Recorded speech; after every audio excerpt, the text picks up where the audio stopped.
দিন শেষে নিতান্তই আপনি একা। এই অপ্রিয় বাস্তবটা মেনে নিতে পারলে আপনার জীবনে হারানোর আর কিছুই নেই। আসসালামু আলাইকুম। সবাই কেমন আছেন? আশা করি সবাই খুব ভালো আছেন। আলহামদুলিল্লাহ আমিও ভালো আছি। তো আজকে কি রান্না করছি সব কিছু মিলিয়ে ভিডিওটা আশা করি সবার খুব ভালো লাগবে। তবে আজকে ক্যামেরাটা সেট করেছি একটু অন্যভাবে। তো জানি না কেমন লাগছে ভিডিওটা। আমার কাছে তো ভালোই লাগছে। এভাবে ক্যামেরাটা সেট করার পর রান্না করতে মনে হচ্ছিল যে একটু ইজি লাগছে। তো যাই হোক, আজকে রান্না করব চিকেন। তো পেঁয়াজ ভালো করে ভেজে নিলাম, আর সেই ভাজা পেঁয়াজের মধ্যে একে একে সব বাটা মশলাগুলি অ্যাড করে দিলাম। প্রথমে আদা রসুন পেস্ট, তারপর হলুদের গুঁড়া, মরিচের গুঁড়া, লবণ দিয়ে একটু নেড়ে চেড়ে মিশিয়ে তারপরে ধনিয়ার গুঁড়া, জিরার গুঁড়া, তেজপাতা, দারুচিনি সব কিছু দিয়ে মশলাটা ভালো করে কষিয়ে নিলাম। তারপরে চিকেনগুলি দিয়ে দিলাম, দিয়ে একটু নেড়ে চেড়ে এখন কষিয়ে নিচ্ছি। তো আসলে ক্যামেরাটা সেট করা নিয়ে একটু ইদানিং আমার কাছে মনে হচ্ছে যে একটু ঝামেলা মনে হচ্ছে। কিভাবে করলে ভিডিওটা সুন্দর হবে, কিভাবে ক্যামেরাটা সেট করলে আমার সুবিধা হবে রান্না করতে, এটা নিয়ে আমি প্রতিদিনই একটু একটু একটু করে ভাবছি, আর একটু অন্যরকম করে ধরে ধরে ভিডিওগুলি দেখছি। আসলে কোনটা কেমন লাগছে জানি না। তো এইভাবে নেওয়ার পর আমার কাছে রান্না করতে মনে হচ্ছে যে একটু ইজি লাগছিল।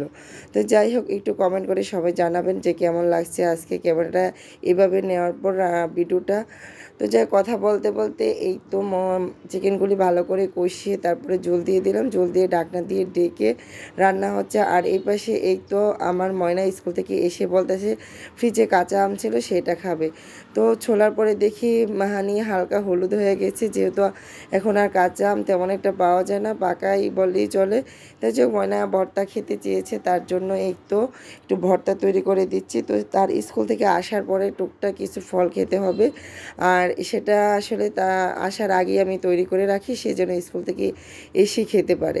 তো যাক, আমটা এতই মিষ্টি ছিল, মানে একটু টক ছিল না, যেহেতু এটা ফজলি আম ছিল, কাছাকাছি ছিল, ফ্রিজে আসলে অনেক দিন থাকার পর একটু হলুদ হয়ে গেছে, মানে একটু পেকে গেছে।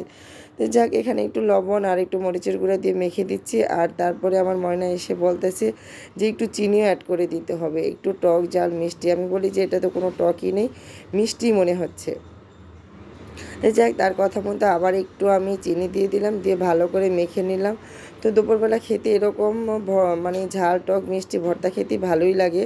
আমার কাছেও রান্না করার পর খেতে অনেক বেশি ভালো লাগে। তো যাই হোক, এই যে আমের ভর্তাটা রেডি হয়ে গেছে, আর এদিকে কিন্তু রান্নাটা আমার কমপ্লিট হয়ে গেছে। প্রথমে আমি ডালটা রান্না করেছিলাম, এই পাশে পাতিলে ডাল রান্না আছে, আর এদিকে আজকে চিকেন, ডাল আর চিকেনই আজকে রান্না। এই ছিল আজকের ভিডিওটা। আশা করি সবার খুব ভালো লেগেছে। তো রান্নাটা অনেক লোভনীয় হয়েছিল, কালারটা অনেক সুন্দর। রান্না করি বেলকনিতে চলে গেলাম, কারণ প্রচুর গরম পড়েছে, আর আবার বেলকনিতে এত বাতাস, একটু বাতাসে আরাম করে দাঁড়িয়েছিলাম অনেকক্ষণ। খুবই ভালো লাগছিল, বাতাসে গাছগুলি নড়াচড়া করছিল। তো সবাই ভালো থাকবেন, সুস্থ থাকবেন। আমার ভিডিওগুলি যদি ভালো লাগে অবশ্যই আমার পাশে থাকবেন। আল্লাহ হাফেজ।